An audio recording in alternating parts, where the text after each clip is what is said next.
মরহুমা দিলারা হাফিজের জন্য আমরা দোয়া করি, আল্লাহ তাআলা তাকে জান্নাতুল ফেরদাউস নসিব করুন। আমি একটু আগে বলে রাখি, আমি বাউফলের, নদীর ওপারে আপনার বাড়ি, নদীর এপারে আমার বাড়ি, আর ভেলুমিয়াতে আমার নানা বাড়ি। আমি কৃষি বিষয়ে পরবর্তীতে একটি প্রশ্ন করার সুযোগ আগাম একটু চেয়ে রাখছি, যদি সুযোগ পাই আমি কৃতজ্ঞ থাকবো আপনার প্রতি। এখন একটু বিষয়, সেটা হচ্ছে যে আমাদের ঢাকা থেকে আমরা দক্ষিণ অঞ্চলে যারা আছি, সেতু হওয়ার পরে ওখানে যে ভাঙা পর্যন্ত রাস্তা, সেই রাস্তার পরে 4 লেন না হওয়ার কারণে গাড়ির চাপ এত বেশি, সেই কারণে বরিশাল পর্যন্ত এখন বিমান আছে।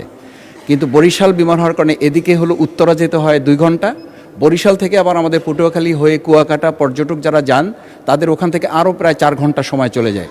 সঙ্গত কারণে দেখা যায় যে বরিশালের যে বিমান এয়ারপোর্টটা আছে, সেই এয়ারপোর্টটা বেসিক্যালি খুব কার্যকর এখনও করা যাচ্ছে না।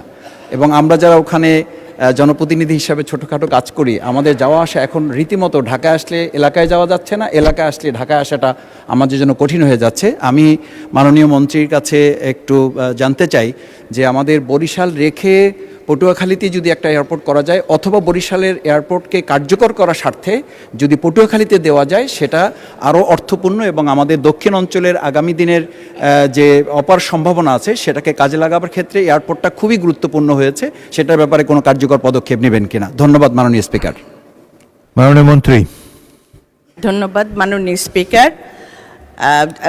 পটুয়াখালী বরিশালেরটা আছে, আপনি যে পটুয়াখালীর কথা বলছেন, এটা কিন্তু আমাদের এখন কিছু বলা যাবে না, কারণ আমাদের পর্যালোচনা করতে হবে, দেখতে হবে ওইটা কতটুকু ভায়াবল হবে, সেটা বিচার বিবেচনা করে আমরা ভবিষ্যতে সিদ্ধান্ত নিব। ধন্যবাদ স্পিকার মহোদয়।